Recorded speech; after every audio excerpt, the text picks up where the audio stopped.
We choose to go to the moon in this decade and do the other things, not because they are easy, but because they are hard. 3, 2, 1, 0. All engine running. Liftoff. We have a liftoff.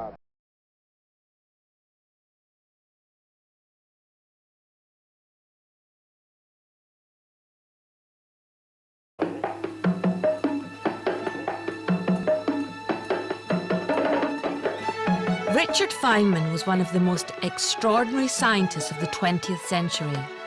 As a brilliant physicist, he pioneered an entirely new area of his subject.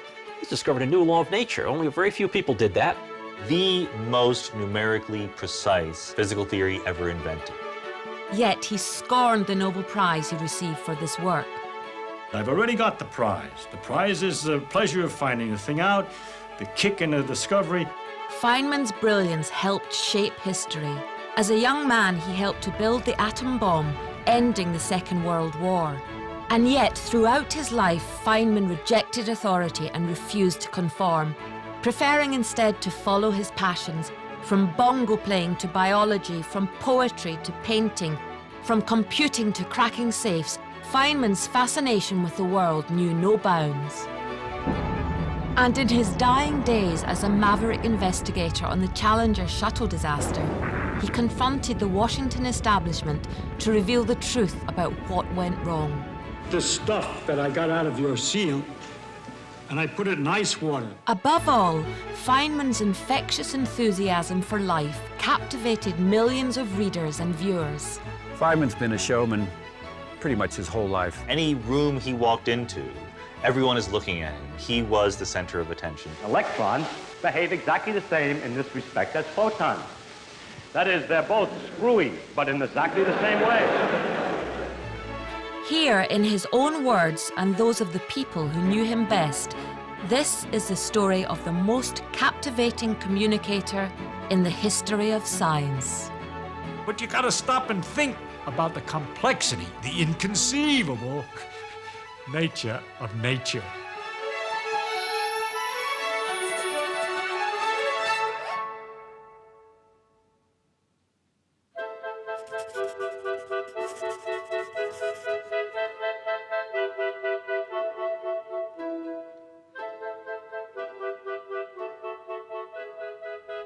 When my mother was pregnant first, my father said if he's a boy, I want him to be a scientist.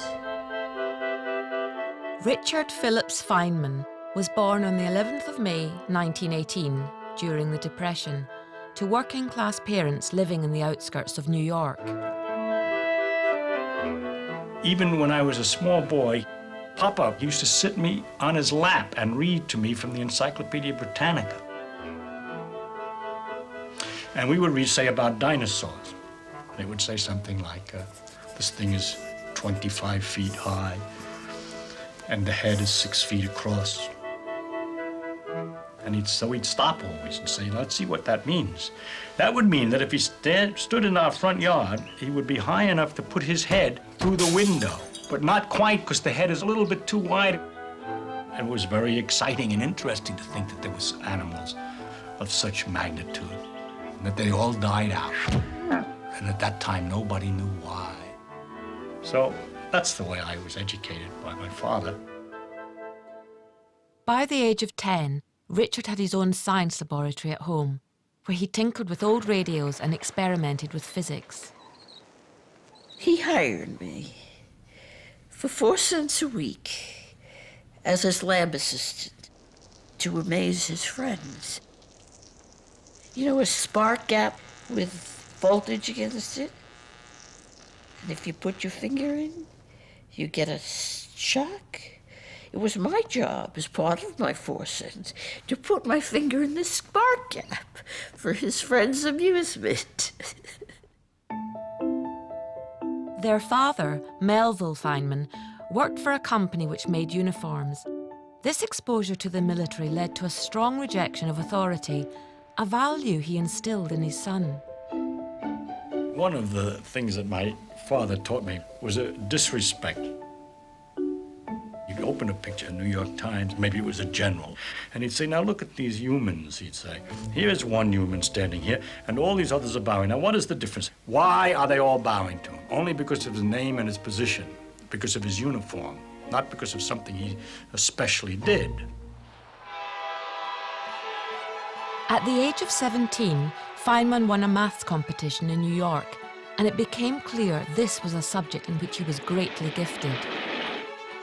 In 1935, he was awarded a place at the Massachusetts Institute of Technology, MIT. But away from home, for the first time, he was going to miss more than just his family. She was very beautiful, Arlene Greenbaum, the most beautiful girl on the beach. She had great dimples and long hair down to here when she unbraided it. Oh, we loved her. They were not officially engaged. She was only 15. She was sweet. We all loved her. She loved all of us. From MIT, Feynman moved to Princeton, achieving full marks in the maths and physics entrance exam, an unprecedented feat. But back home, things weren't as perfect.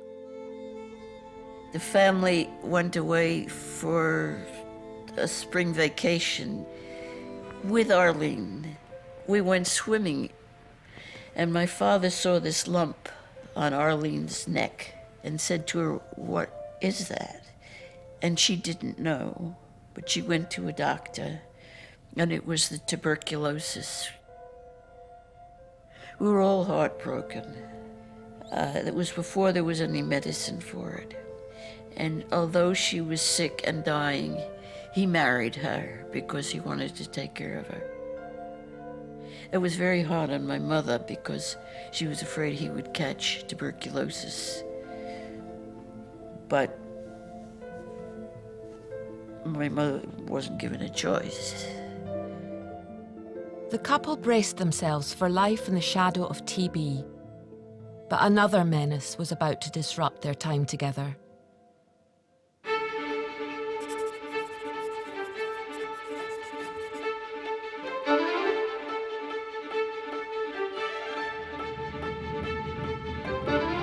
Just months before Richard and Arlene were married, America was drawn into the Second World War, following the bombing of Pearl Harbor.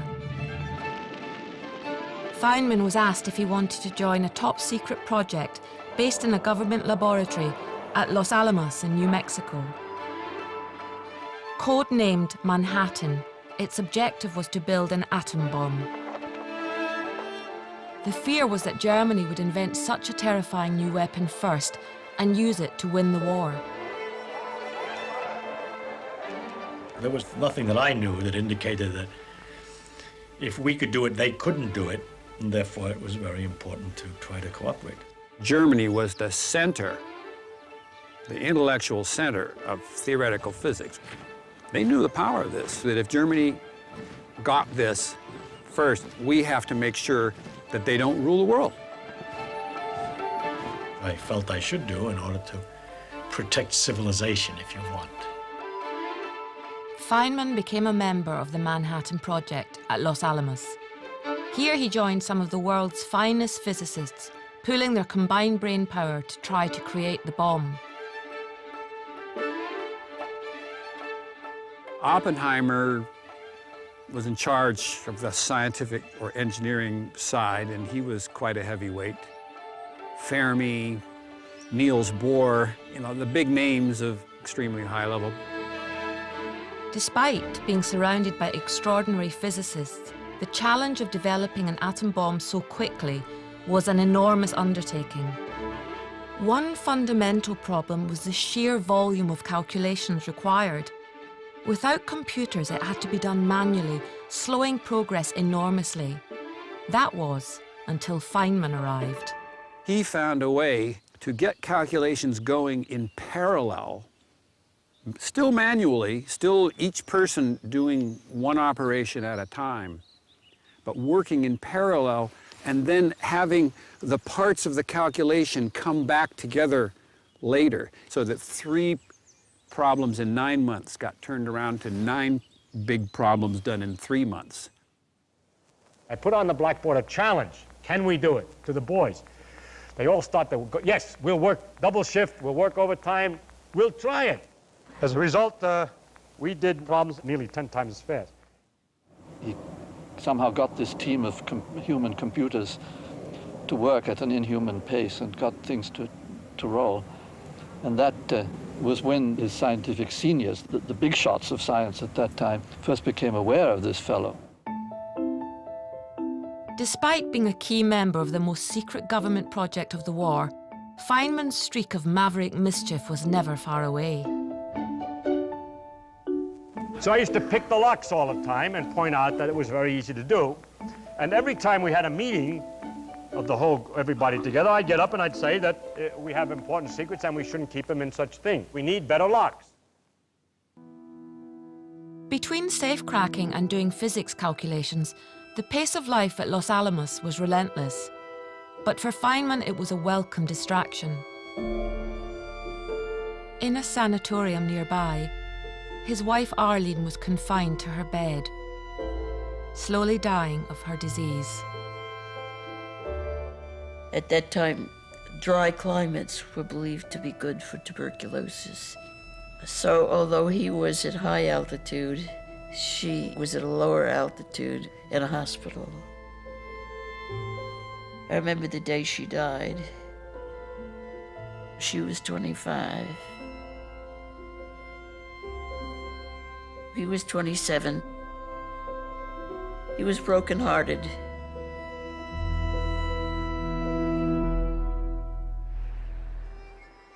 Then, in the aftermath of his grief, Feynman was forced to confront the reality of what he had helped create. They gave out dark glasses that you could watch us 20 miles away. They're going to see a damn thing through dark glasses. What I figured, the only thing that will really hurt your eye, bright light never can hurt your eye. It's ultraviolet light that does. So I got behind a truck windshield so that the ultraviolet can't go through glass, so that would be safe. And so I could see the damn thing.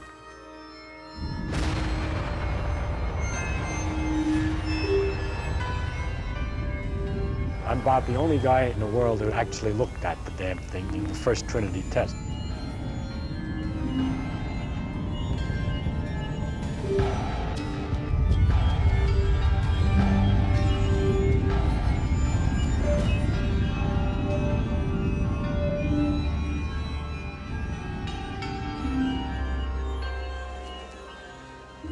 Three weeks later, America prepared to detonate a second atom bomb.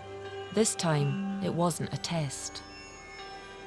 He had been expected to go as the scientist with the first flight. But the bomb was so successful, they decided they didn't need a scientist. So he did not go. Otherwise, he would have been in that plane.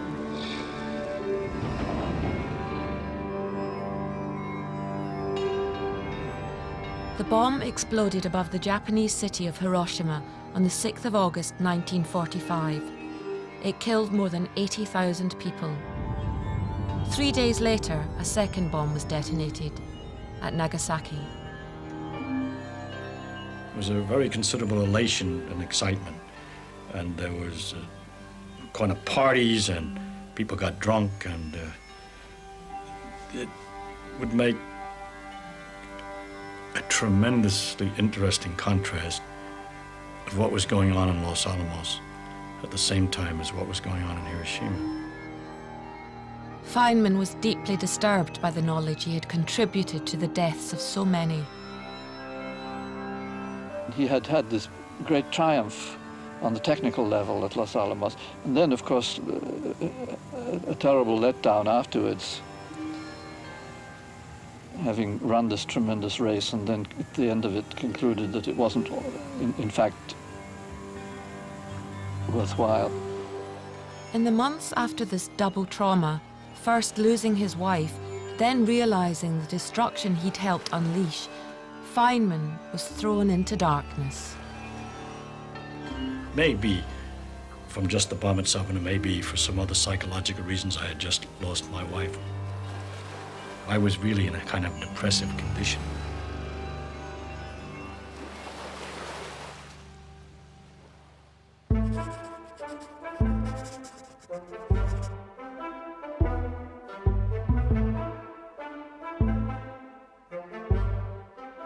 In the autumn of 1945, Feynman was invited to become a professor in the physics department at Cornell University.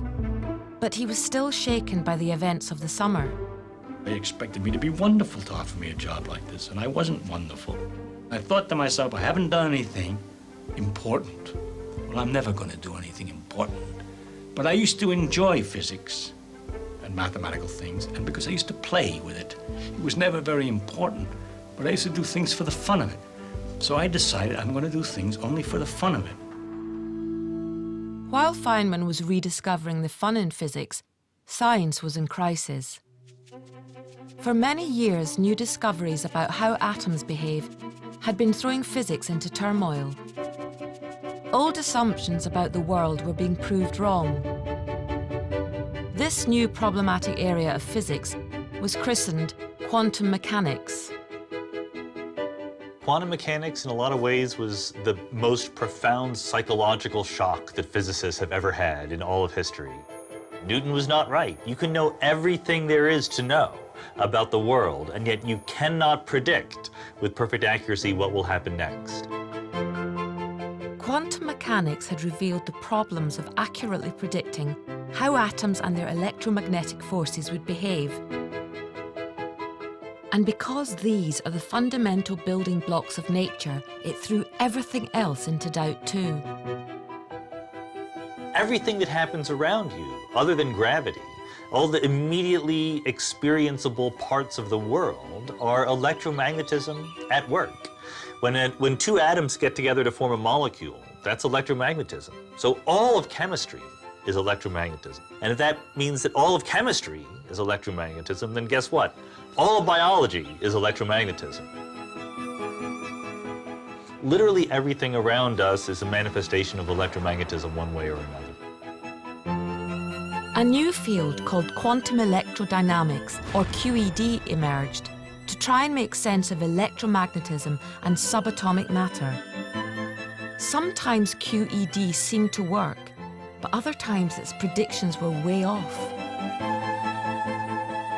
It was all crazy. It didn't make any sense. It gave you infinity. Infinity is not an answer. Nothing is infinity. You don't measure in the lab infinity. You get a finite answer. You can't have your basic fundamental theory of physics give you infinity. These predictions of infinity were stumping the smartest physicists on the planet. Even the father of QED, Paul Dirac, was foxed. When I was a kid, I read Dirac's book, and he had these problems that nobody knew how to solve. They were described there. I couldn't understand the book very well because I really wasn't up to it. But there, in the last paragraph at the end of the book, it said, "Some new ideas are here needed." And so there I was. Some new ideas were needed. Okay, so I started to think of new ideas. Perhaps, typically, Feynman's inspiration for his new ideas was unconventional.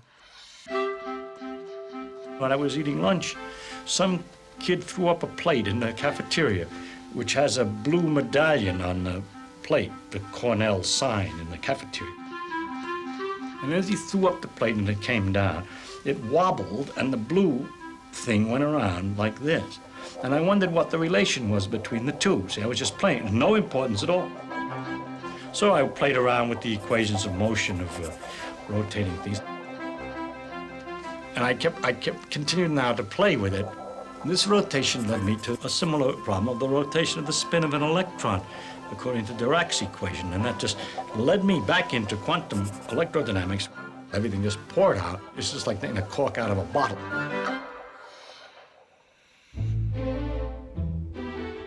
Inspired by the spinning plate, Feynman realized that the fact the equations resulted in infinity didn't mean they were wrong. The problem just needed to be looked at from a new perspective. Turns out that that kind of challenge was perfectly suited for someone like Richard Feynman, who, surprisingly maybe, didn't like to speculate. He wasn't the kind of modern physicist that we celebrate who's always coming up with a new theory of the multiverse or forces of nature or whatever. He really liked to work in the context of things that were supposed to be understood and just understand them better than anybody else. To work around the infinities in QED, Feynman came up with a truly revolutionary idea. It was such a strange solution, not even his sister, by then a physicist herself, recognized it as serious work. Richard said to me, "Would you go in the room and get my papers? I want to start working and my papers are in there." So I went in the room and I looked, there was no mathematics, it was these silly little diagrams.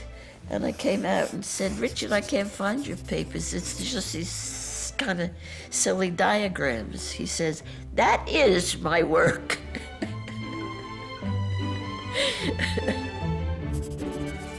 The simple little diagrams Feynman had invented were a brilliant way to sidestep the complicated calculations required for QED. They were a sort of shortcut, allowing him to avoid the infinities and make meaningful predictions about the world. He saw that there was actually a sort of pictorial way of thinking about these pictures, these equations.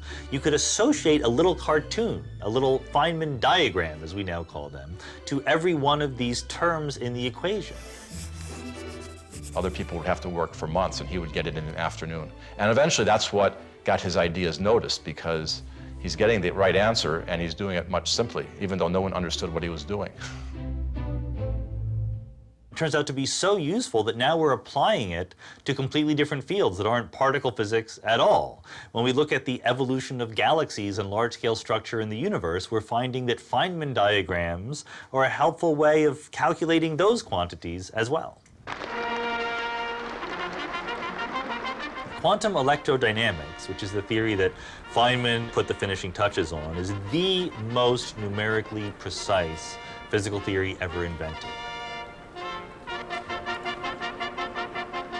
In recognition of this work, in 1965, Feynman was awarded a Nobel Prize for Physics. He shared it with two other physicists, Julian Schwinger and Shinichiro Tomonaga, who were also working on the same problem.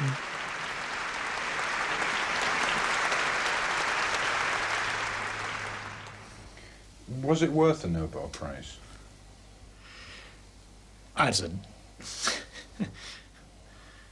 I don't know anything about the Nobel Prize. I don't understand what it's all about or what's worth what.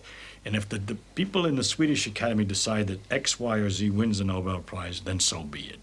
No, I think that it was entirely right and proper. It was one of the best earned Nobel Prizes there ever was, I would say. I don't see that it makes any point that someone in the Swedish Academy decides that this work is noble enough to receive a prize. I've already got the prize. The prize is the pleasure of finding the thing out, the kick in the discovery, the observation other people use it. Those are the real things. The honors are unreal to me. I don't believe in honors. It bothers me. Honors bothers me. Honors is epaulets. Honors is uniforms. My papa brought me up this way. I can't stand it. It hurts me.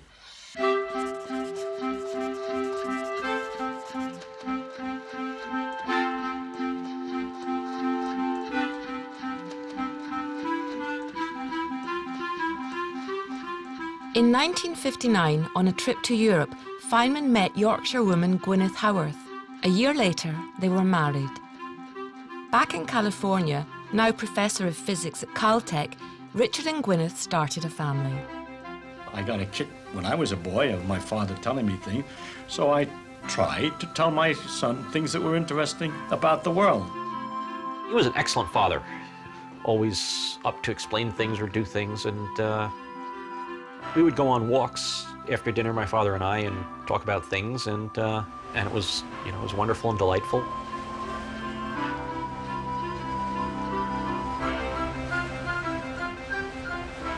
I'd ask him about things, and he'd try to explain them. Physics and math and history and politics and science fiction and life, the universe, and everything. I'm very lucky that I got to do that 2 or 3 times a week. Say, let's go for a walk. Sure. Growing up with Richard Feynman as your dad was never dull, particularly if you were his teenage daughter. My parents ordered a van that we could all go camping in, and they had it painted, which was so odd because they weren't like this at all. Father may have been immune to embarrassment, but I certainly was not. And they had, you know, the diagrams painted on it. So most people thought they were Indian designs, but I remember once we'd just gone to McDonald's and we were in the parking lot and walking out to the car, and someone asked us, "Why is your van covered in Feynman diagrams?" My mother says, "Because we're the Feynmans." Feynman's reputation as a communicator of science was spreading around the world. In the early 1960s, he began presenting lectures for the public, which were televised.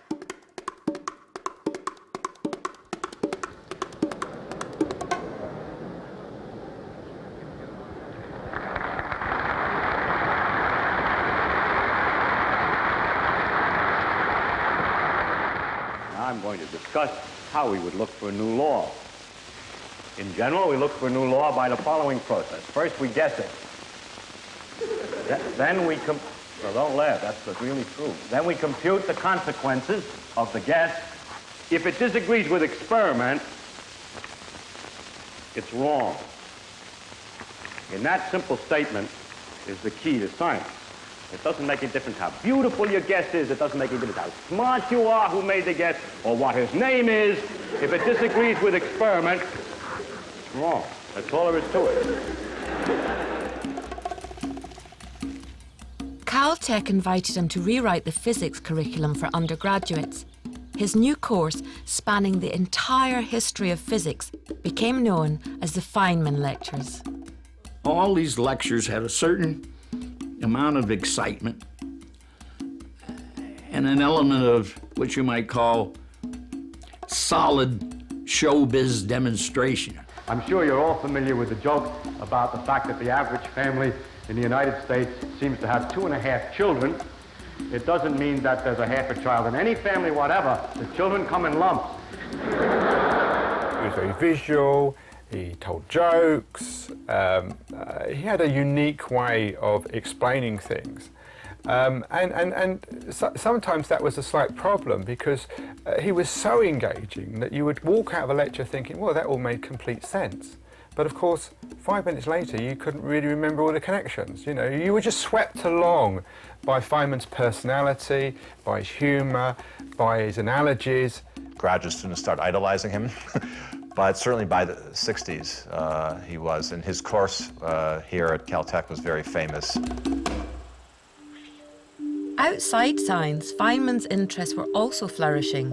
He'd become an accomplished bongo player, and he developed a love of painting and drawing, based on a close friendship with renowned Californian artist, Jariah Zorthian.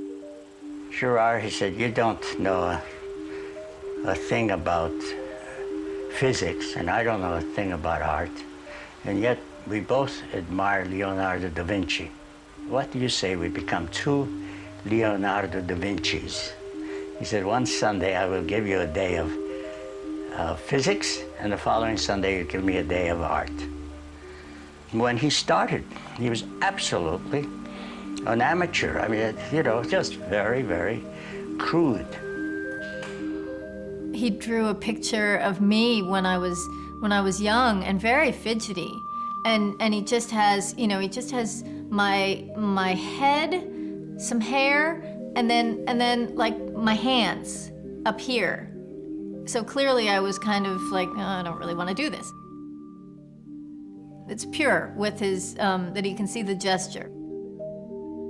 I think he maybe got a kick out of working with his hands, but particularly the pen, and doing features of people. In the end, he became a very accomplished draftsman. So enthusiastic an art student was Feynman that he took to spending time in Giannoni's, a strip bar in Pasadena. Here he divided his attention between sketching the girls and solving physics equations. Other physicists couldn't understand it and say, you know, Feynman is supposed to be a physicist, and he is a brilliant, brilliant physicist. And we need his input very often in Caltech. We need him to talk to us about physics. But what does he do? He goes off and spends all this time with go-go girls, bongo drummers, and artists. He wastes so much time on people. I don't see what they give him. But I think that Feynman got a lot out of people, and I think it enriched his life. In the 1960s, Feynman took a sabbatical year, but instead of heading for a different physics department the other side of the country, he simply crossed the Caltech campus to study an area which had long fascinated him: viruses. During this time, he also became fascinated by the social structure of ants and enthralled by the potential applications of nanotechnology. I think in the long term of what he wanted to be doing this year and next year, he would think about figuring out some secret of the universe. But in terms of day to day or hour to hour, he was always guided by what seemed interesting and fun, and just sort of an intuition for the right thing to work on. In the early 1980s, his son Carl's budding career in the emerging field of supercomputers proved irresistible. He signed up for a summer job at Carl's startup company in Boston. We were a bunch of MIT students starting a company. So the first day we start the company, literally I get this knock on the door, I open the door. And he showed up and he said, Feynman reporting for duty, what should I do? Salutes. I think, uh-oh, I haven't figured out what I'm going to do with this guy. I mean, I've got a Nobel Prize winning great physicist, and I sort of had a quick meeting and trying to come up with some project that was worthy of Feynman. So some people went off and came back and said, we want you to think about applications of our parallel computing. You know, the application of parallel processing to quantum chromodynamics. I said, no, come on, that's nonsense. You know, what do you really want me to do? And I said, well, actually, you know, we don't really have any pencils or paper. He said, right, I'll go out and buy some. So his first duty was to go out and buy the stationery for the company, all the paper clips and pencils and so on. That was his first assignment. Thinking Machines, as the company was called, would go on to become a major player in the world of parallel supercomputing, with Feynman applying his methods of shortening calculations developed in the 1940s to the new digital age. And as always, working with Feynman was filled with welcome distractions. We both liked spaghetti because it was easy to cook. And I asked him why it was that when you broke a piece of spaghetti, it often broke into 3 pieces instead of 2. You should try it. It really does. So, of course, he came up with a theory of it immediately. But instead of being satisfied with it, he constructed an experiment to see if the theory was true, which involved slowly moving the spaghetti off the end of the table and breaking it at different lengths. And then that theory was clearly wrong, and he came up with another theory, and then each theory would lead to another experiment. Actually, by the time the evening was over, we had broken spaghetti all over the place, and we still didn't know why spaghetti broke in 3 places. This playful curiosity, coupled with the anti-authoritarian values instilled by his father, frequently led Feynman down a mischievous path. He's just so funny and irreverent, and like you have to kind of look at that picture a few minutes and think, oh my gosh, he's really, you know, making nice little horns. important people, you know, oh yes, I think now would be a great time.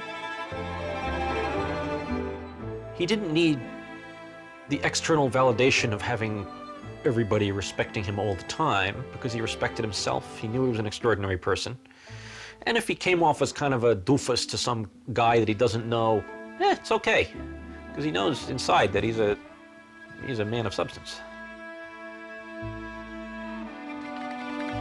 In 1984, Feynman collaborated with his friend Ralph Layton on a humorous book of anecdotes from his life. I opened the safes which contained behind them the entire secret of the atomic bomb. It was kind of accidental how the books caught on. The publisher released the first one, Surely You're Joking, Mr. Feynman, in January of 1985. And the edition was like, I don't know, 2,000 copies or some low number. And in January, and I was thinking, January? The whole holiday season is over. Who's gonna buy a book in January? But people did buy it. And Surely You're Joking, Mr. Feynman quickly became a bestseller. It remains to this day one of the biggest selling science books of all time. I do remember coming down one evening and seeing him just, you know, giggling and clearly enjoying the book that he was reading. And I sort of looked, you know, what are you reading? And he held up the book so I could see that it was his own, Surely You're Joking. And he said, such a character. Freely admitting that, yes, he was laughing at his own history. The book vividly captured Feynman's worldview, the sense of curiosity and fun guiding him through life. It was an approach he communicated to an even bigger audience through a series of BBC documentaries broadcast around the world.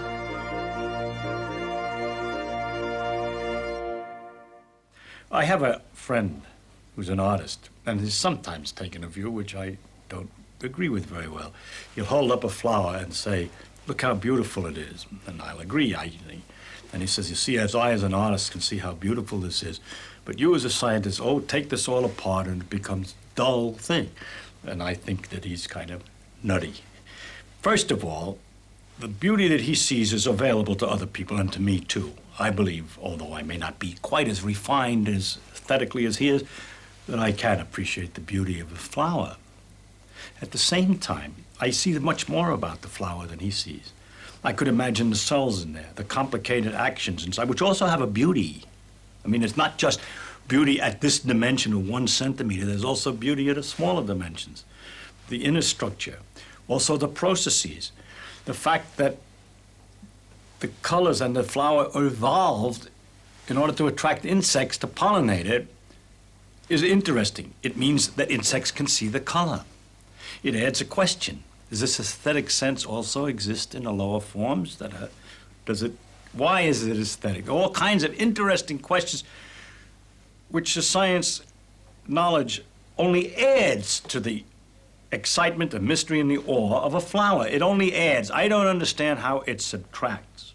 Most people have a few stories, don't they? You and I might have like 3 or 4 stories to tell. And some people have, 10 or whatever. And Feynman had, I don't know, hundreds. Feynman was so mesmerizing. I think Chris Sykes in his documentaries captured Feynman how he was. He takes enormous pleasure in finding out about things and exploring life and everything it has to offer. But more than that, he takes tremendous pleasure in telling you about it. Yeah, I think he was pleased with how it worked out, that he was able to communicate with so many people, sort of his view of the world and of nature and so on. When I was a student at Caltech, I went up to Feynman's door and I knocked on it, and the door opened, and I explained that my mother had watched this program about him, thought he was interesting. She had no science background, and I said, do you think you can write to her? Because maybe I'll have a better chance of teaching her physics. And Feynman did write to her. He wrote a letter in which he said, Dear Mrs. Chown, ignore your son's attempts to teach you physics. Physics is not the most important thing. Love is. So, I mean, it kind of backfired. You know, I got the greatest living physicist at the time telling my mother that physics was not important, that love was the important thing.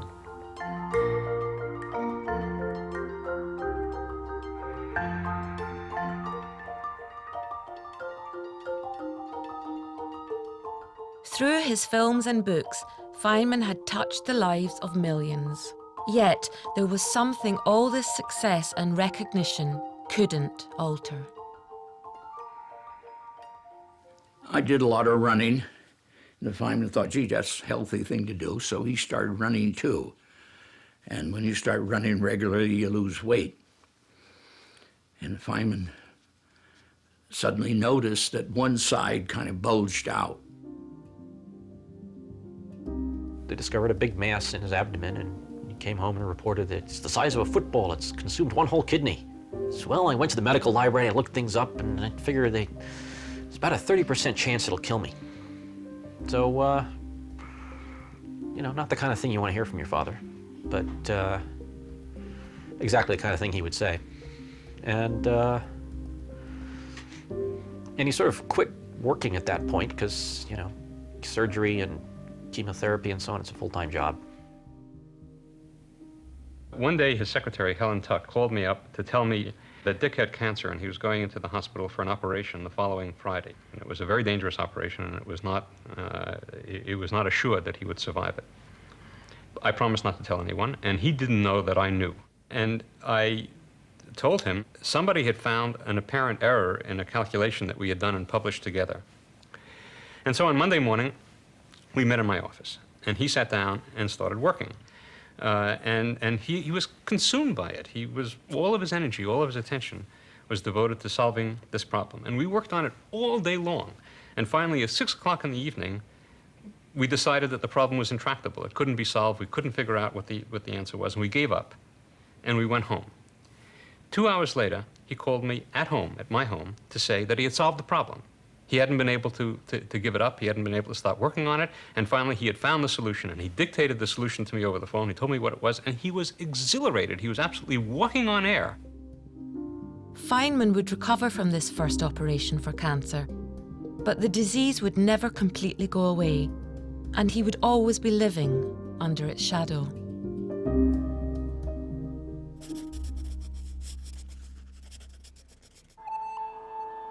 We have main engine start, 4, 3, 2, 1, and liftoff.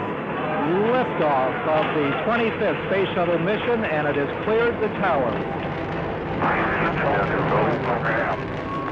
Roger, roll, Challenger. Good roll program confirmed. In January 1986, NASA launched its 25th Space Shuttle mission. It symbolized a new era of spaceflight by adding a school teacher called Krista McAuliffe to the crew. 65, final. TDL confirms, follows. Thank you. Challenger, go with throttle up. I was in social studies, and I think we were taking a test, and the teacher came in and said, "We've had a horrible accident."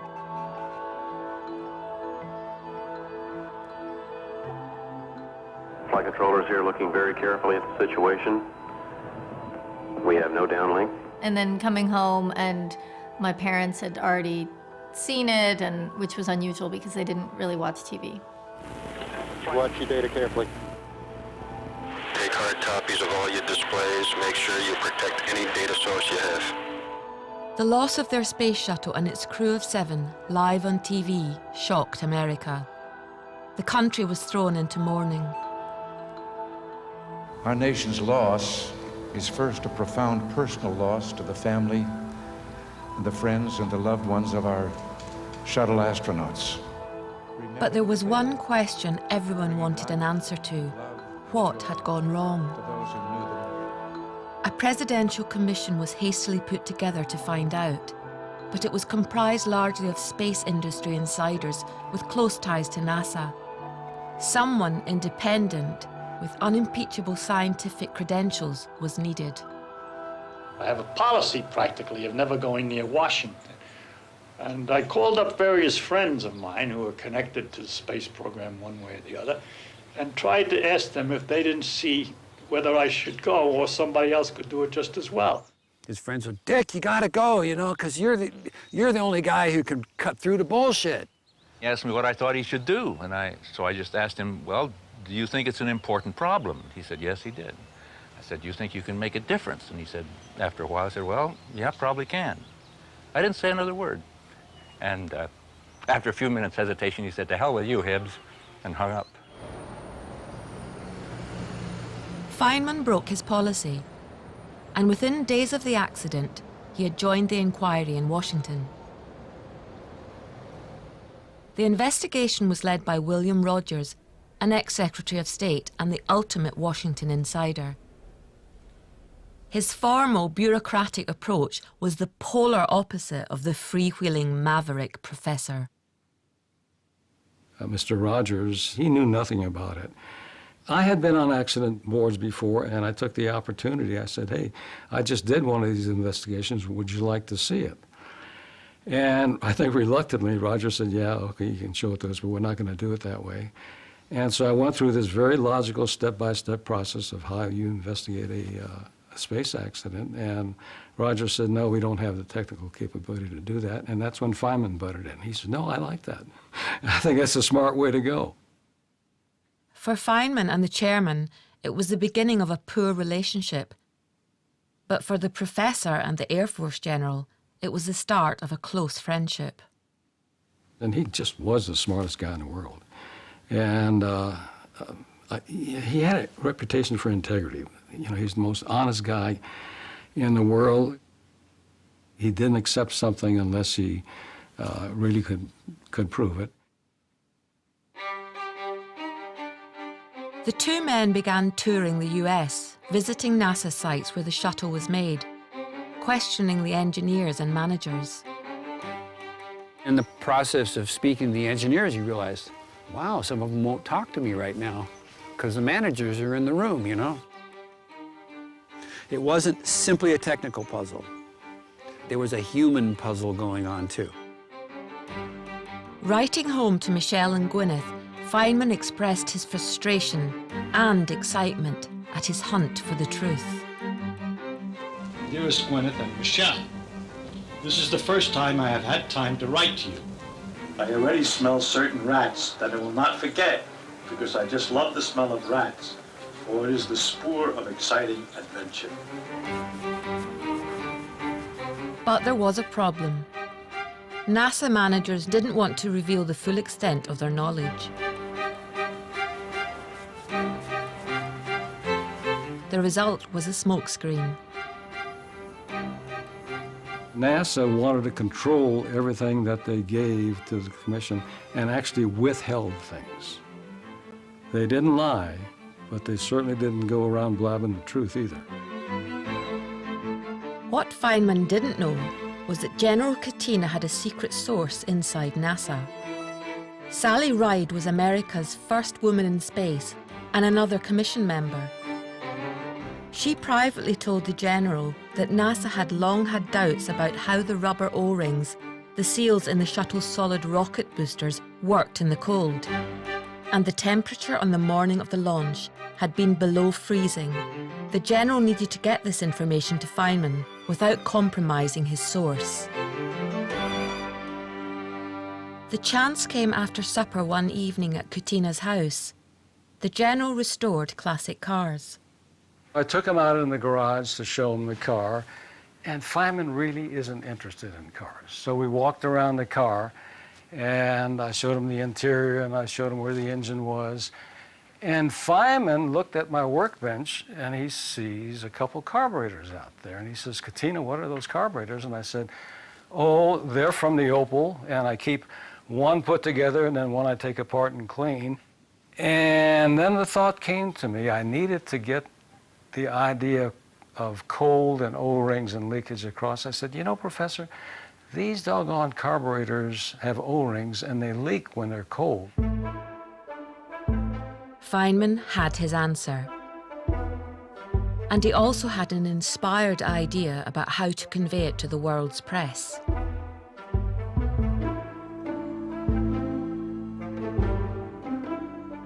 From that in the various things that you told me about the need for resilience and the lack of resilience. When the Commission next met, he began questioning senior engineers about the effect of cold on the O-rings on the morning of the launch.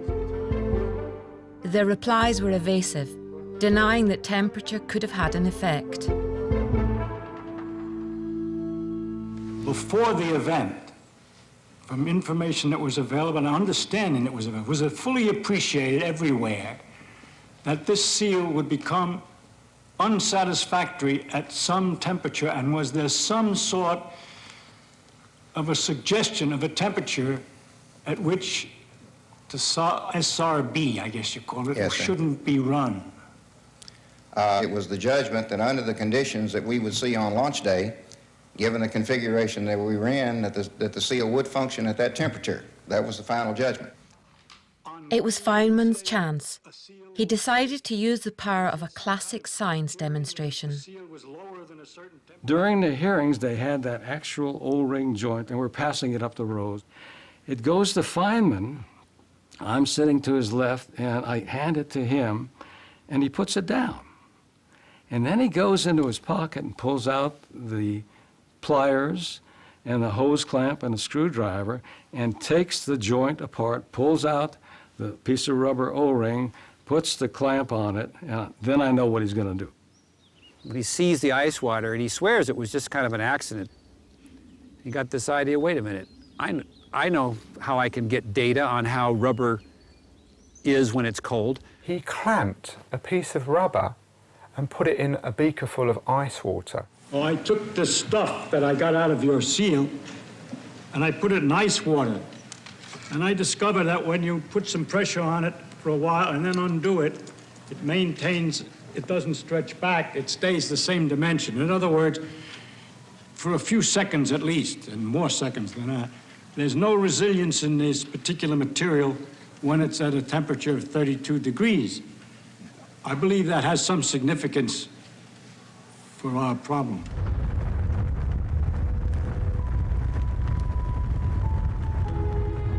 The O-rings, which were supposed to create a seal around the solid boosters, had got so cold they'd lost their ability to flex and to fill the gap between the boosters. And that's why the fuel had leaked and the shuttle had exploded. Feynman had nailed once and for all that the cold could have been the cause of the shuttle's failure just 73 seconds after launch. It really was a turning point in the investigation. It couldn't be ignored. In the summer of 1986, the Commission's report was submitted.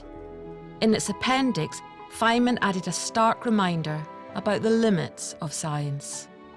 His last recommendation, I think, was really summed it up in one simple paragraph. For a successful technology, reality must take precedence over public relations, for nature cannot be fooled.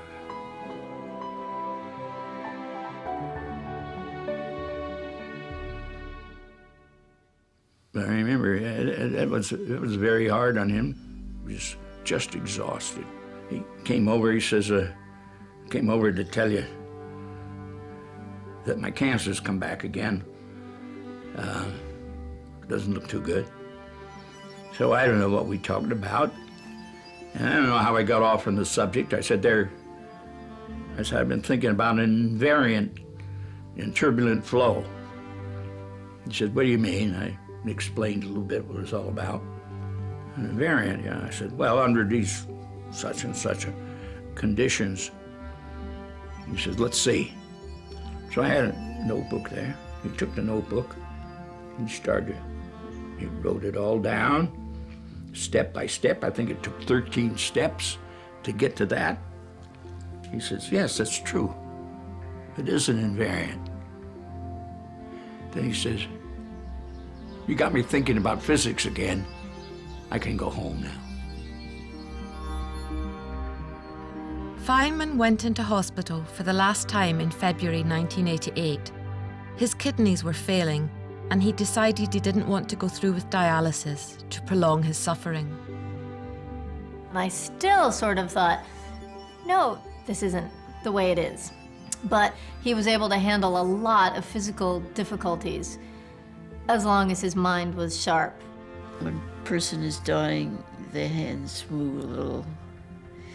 And the nurse who was there says he's not trying to communicate, that's just natural. And he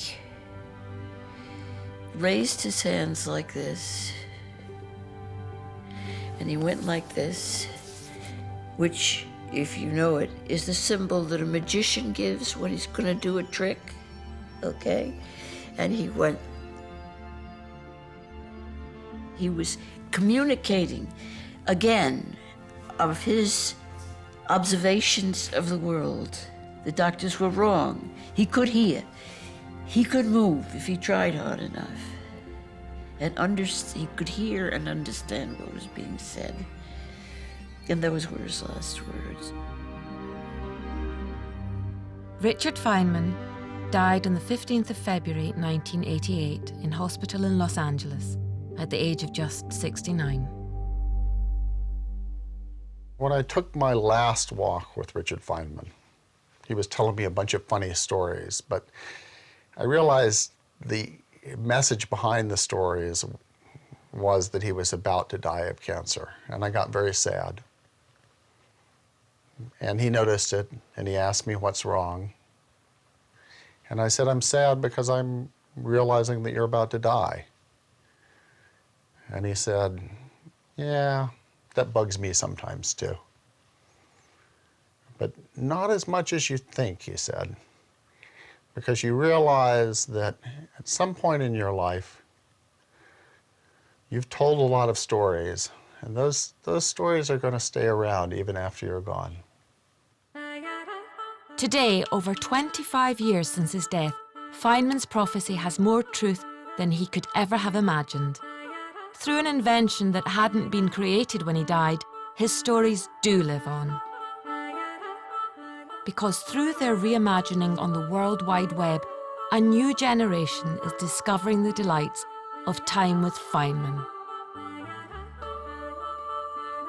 It's fantastic to just be able to Google Feynman, Richard Feynman, you know, any kind of variation, and there it is. You know, you have a lot of stuff out there. I see my father referenced in popular culture a lot more now than when he was alive. I have a friend who's an artist, and he's sometimes taken a view which I don't agree with very well. He'll hold up a flower and say, look how beautiful it is, and I'll agree. And he says, you see, as I as an artist can see how beautiful this is, but you as a scientist take this all apart and it becomes a dull thing. And I think that he's kind of nutty. You wonder what Feynman would have made of the internet. And I think he would really, really like the idea that he's spread all over the world in clips, short and long, on the internet for maybe all time. I think he'd like that. You know, then you just touch it like this. A poet, I think it is. And you bring his voice right back, you know. The whole universe is in a glass of wine. I don't know. I don't think we'll ever know in what sense he meant that. For the poets don't write to be understood. I know what I'll remember him for being a good brother and a good person. He wasn't just the scientist, he wasn't just the artist, he wasn't just the educator. He was physics with a human face. You know, he showed that in order to be a top-ranked physicist, you can still be a human being. So I think that's a very important legacy to people who want to do science. You know, it's a human endeavor, and he showed that.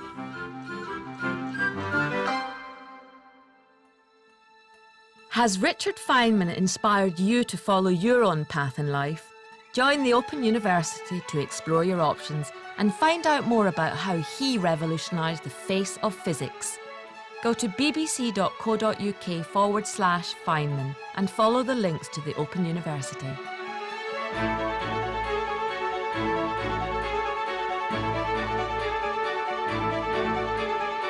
Mock the Week looks back at Royals next on BBC Two, then a culture show special on the Smiths at 11.